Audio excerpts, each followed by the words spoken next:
நமது லால்குடியைச் சேர்ந்த அருமை பெரியோர்களே,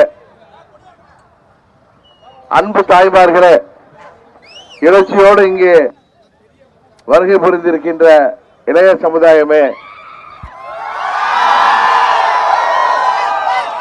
உங்கள் அனைவரையும் இந்த மாலை பொழுதில் இன்றைக்கு சந்திப்பதிலே நான் மிகவும் மகிழ்ச்சி அடைகின்றேன். நீங்கள் எல்லாம் இத்தனை ஆர்வத்தோடு இங்கே வந்து கூடியிருக்கின்றீர்கள் என்றால், சிறப்பான வரவேற்பு அளிக்கின்றீர்கள் என்றால் அதன் உண்மை என்ன என்பது எல்லோருக்கும் ஒரு தெரிந்த விஷயமாகும். காரணம், இன்றைக்கு தமிழகத்தில் நடைபெற்றுக் கொண்டிருக்கின்ற இந்த மக்கள் விரோத துரோக ஆட்சியை முடிவுக்கு கொண்டு வர அம்மாவின் உண்மையான தொண்டர்களால் வழிநடத்தப்படுகின்ற இயக்கம் அம்மா மக்கள் முன்னேற்ற கழகம். அந்த இயக்கத்தால் தான் இந்த துரோக ஆட்சியை முடிவுக்கு கொண்டு வர வேண்டும், கொண்டு வர முடியும் என்பதை உணர்ந்து இங்கே பெரியோர்களும் தாய்மார்களும் இளைஞர்களும் கூட இருக்கின்றீர்கள். எப்பொழுது தேர்தல் வந்தாலும் இந்த ஆட்சி முடிவுக்கு வரும். குறிப்பாக ஏப்ரல் அல்லது மே மாதத்திலே நடக்க இருக்கின்ற பாராளுமன்ற பொதுத் தேர்தலோடு 20 தொகுதிகளின் சட்டமன்ற இடைத்தேர்தலும் வர இருக்கிறது. அதில் நீங்கள் இந்த ஆட்சிக்கு ஒரு முடிவை கட்டுங்கள். இந்த ஆட்சி மக்கள் விரோத துரோக ஆட்சி என்பது தமிழ்நாடு மாத்திரமல்ல, இந்திய துணை கண்டமே அறிந்து வைத்திருக்கிறது. அம்மாவின் ஆட்சி என்றால் அது தமிழக மக்களுக்காக இருந்த ஆட்சி, தமிழக மக்களின் நலனுக்காக இருந்த ஆட்சி.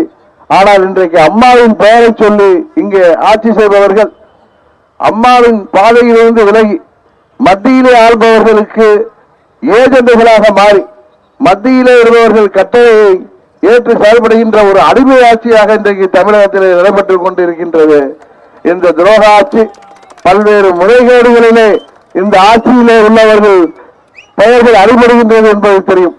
அது மாத்திரமல்ல, கொள்ளை கொலை போன்ற விஷயங்களிலும் இந்த ஆட்சியாளர்களின் பெயர்கள் அடிபடுகிறது. இதையெல்லாம் வெளிக்கொணர மக்களாகிய நீங்கள் நல்ல தீர்ப்பு வழங்க வேண்டும். எப்பொழுது தீர்ப்பு தேர்தல் வந்தாலும் அம்மா மக்கள் முன்னேற்ற கழகத்திற்கு நீங்கள் மாபெரும் ஆதரவு அளிக்க வேண்டும். கடந்த தேர்தலிலே நான் போட்டியிட்ட குக்கர் சின்னத்தை உச்ச நீதிமன்றத்திலே கேட்டிருக்கின்றோம். தமிழ்நாட்டு மக்கள் எதிர்பார்க்கின்ற அம்மா மக்கள் முன்னேற்ற கழகத்திற்கு குக்கர் சின்னம் நிச்சயம் கிடைத்துவிடும். காரணம், நீதி நம் பக்கம் இருக்கிறது.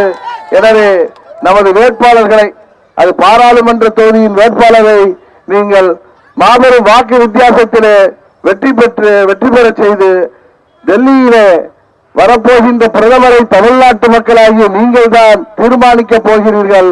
உங்களது பிரதிநிதிகளாக அங்கே நமது அம்மா மக்கள் முன்னேற்ற கழகத்தின் பாராளுமன்ற உறுப்பினர் தமிழ்நாட்டு நலனுக்காக உங்களுக்காக போராடுவார் என்ற உறுதியையும் கூறி இங்கே வருகை புரிந்திருக்கின்ற அனைவருக்கும் நன்றியை கூறி விடைபெறுகின்றேன். நன்றி, வணக்கம்.